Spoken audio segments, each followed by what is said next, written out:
Good evening and ఈవేళ వీడియోలో వచ్చేసి మనం ఏపీ పాలిసెట్కి సంబంధించి మాకు ఎంత ర్యాంక్ వస్తే ఎంత ఏ కాలేజీలో సీట్ రావచ్చు, లేదంటే మనకి గవర్నమెంట్ కాలేజ్లో సీట్ రావచ్చా లేదా, ఎంత ర్యాంక్ రిక్వైర్డ్ ఉంటుంది, ప్రతి డీటెయిల్స్ ఈ వీడియోలో మాట్లాడదాం.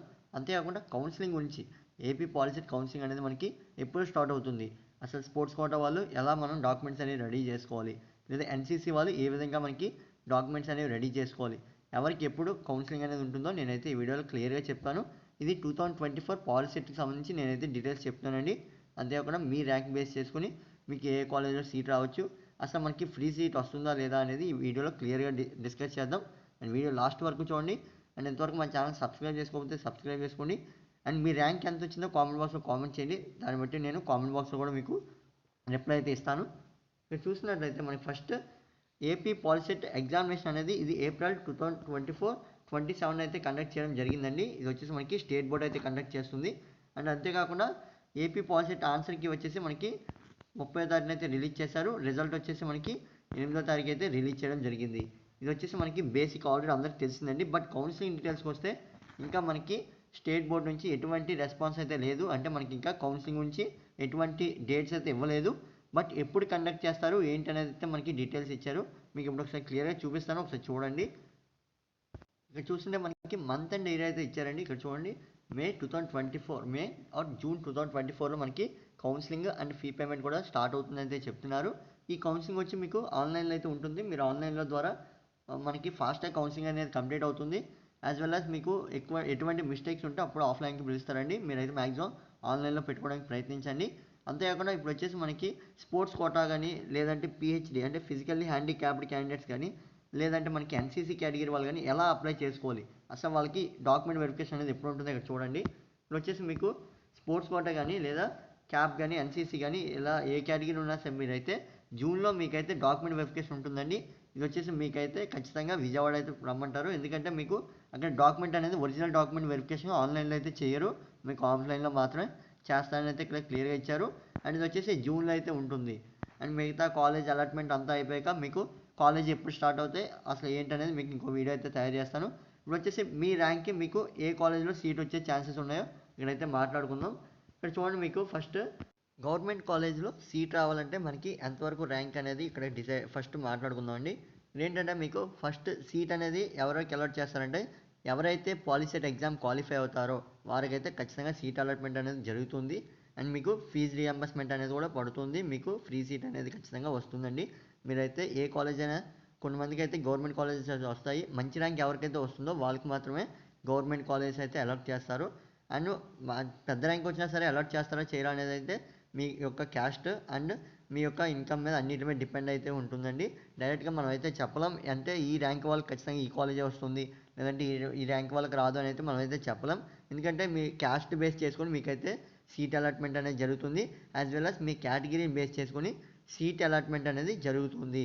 కాబట్టి మీకు ఇక్కడ ప్రైవేట్ కాలేజ్ వాళ్ళకి ఎంత ర్యాంక్ వరకు ఛాన్స్ అనేది ఉంటుంది, గవర్నమెంట్ కాలేజ్ వాళ్ళకి ఎంత ర్యాంక్ వరకు ఛాన్స్ ఉంటుందంటే ఫస్ట్ ఎవరైతే క్వాలిఫై అవుతారో వారికైతే ఖచ్చితంగా ఫీజు అనేది మనకి రియంబర్స్మెంట్ పడుతుంది. బట్ కాలేజీ డిఫరెన్స్ అనేది ఉంటుంది. ఎవరికైతే తక్కువ ర్యాంక్ అంటే మనకి 10,000 ర్యాంక్ వచ్చినా మనకి గవర్నమెంట్ కాలేజ్ వచ్చే ఛాన్సెస్ ఉన్నాయి.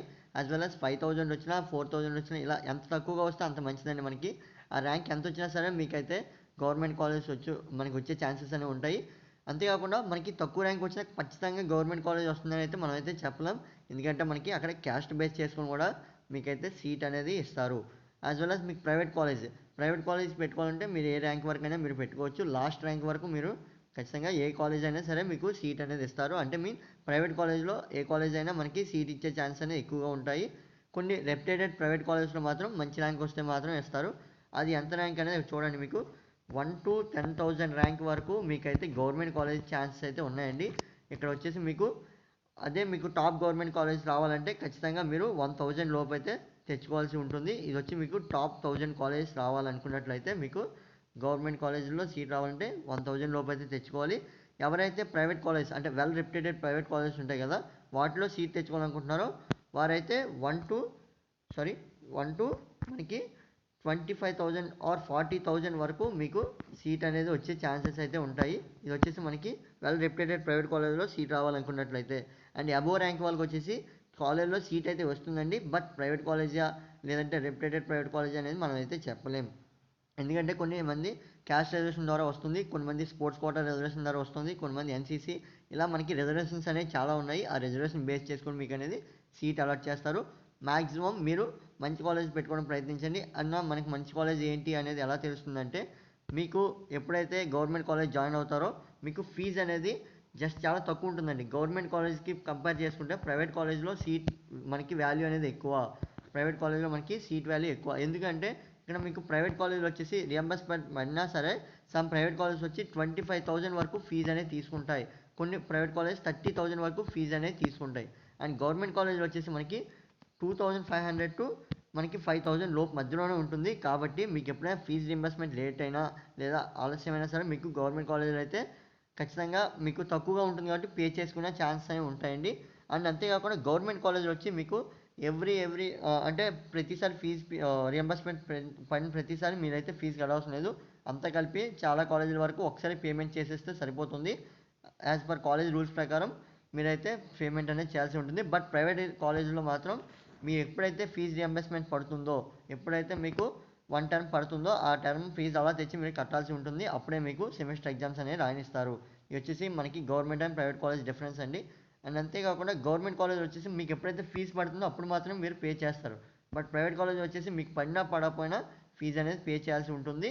అండ్ ఇక్కడ చూడండి, ఇంకో డిఫరెన్స్ ఏంటంటే ప్రైవేట్ కాలేజ్కి గవర్నమెంట్ కాలేజ్కి సర్టిఫికేట్ వాల్యూ అండి. అంటే ప్రైవేట్ కాలేజ్ చేసిన సర్టిఫికేట్ వాల్యూ ఉంటుంది, బట్ గవర్నమెంట్ కాలేజ్ చేస్తే మీకు ఎప్పుడైనా సర్టిఫికేట్ వాల్యూ ఉంటుంది. అంతేకాకుండా క్యాంపస్ ప్లేస్మెంట్స్ అనేవి ఎక్కువగా ఉంటాయి. కంపేర్ టు ప్రైవేట్ కాలేజ్లో చేసుకున్నట్లయితే మీకు గవర్నమెంట్ కాలేజ్లో క్యాంపస్ ప్లేస్మెంట్స్ అనేవి ఎక్కువగా ఉంటాయి. కాబట్టి మ్యాక్సిమం గవర్నమెంట్ కాలేజ్ చూస్ చేసుకుని ప్రయత్నించండి. ఒకవేళ మీ ర్యాంక్ 20,000 నుంచి 1,00,000 మధ్యలో వచ్చినట్లయితే మీకు ఖచ్చితంగా ప్రైవేట్ కాలేజ్లో వచ్చే ఛాన్సెస్ ఎక్కువ ఉంటాయి. కాబట్టి మీరు ఏం చేస్తారంటే అందులోనే మంచి కాలేజ్ సెలెక్ట్ చేసుకోండి. అన్న ఏ కాలేజీ ఏంటి అనేది అయితే మీరు కామెంట్ బాక్స్లో కామెంట్ చేయండి. మీకు వీలైనంత వరకు సమాచారాన్ని నేను సెండ్ చేయడానికి ప్రయత్నిస్తాను. లేదనుకుంటే ఇంకో వీడియో కోసమైనా మీరు కామెంట్ చేయండి. నేనైతే ఇంకో వీడియో తయారు చేసి అప్లోడ్ చేస్తాను. ఇది వచ్చేసి మీకు government college, private college difference. అంతేకాకుండా మనకి ఏ కాలేజ్లో ఏది బాగుంటుంది అనేది మీకు ఖచ్చితంగా చెప్తాను. అండ్ అంతేకాకుండా మీరు ఇంకా కౌన్సిలింగ్లో కావాల్సిన సర్టిఫికేట్స్ అవన్నీ తెలుసుకోవాలనుకుంటే ఇంకో వీడియో అయితే అప్లోడ్ చేస్తున్నాను. అండ్ మీకు బేసిక్ ఇన్ఫర్మేషన్ అయితే చెప్తాను. మీకు ఏవైతే సర్టిఫికేట్స్ ఉంటాయి కదా, లిస్టింగ్ ఉండి ఇక్కడ లిస్ట్ ఉంది కదా, ఈ రిక్వైర్మెంట్ సర్టిఫికేట్స్ మీకు కావాలనుకున్నట్లయితే మీరు ఫస్ట్ స్పోర్ట్స్ కోటా వాళ్ళు వచ్చేసి వాళ్ళకి ఆఫ్లైన్లో ఉంటుంది. ఎన్సీసీ కానీ లేదంటే మనకి ఫిజికల్లీ హ్యాండిక్యాప్డ్ కానీ ఏవైతే స్పెషల్ రిజర్వేషన్స్ ఉంటాయో వాళ్ళందరికీ ఆఫ్లైన్లో అయితే ఉంటుందండి డాక్యుమెంట్ వెరిఫికేషన్.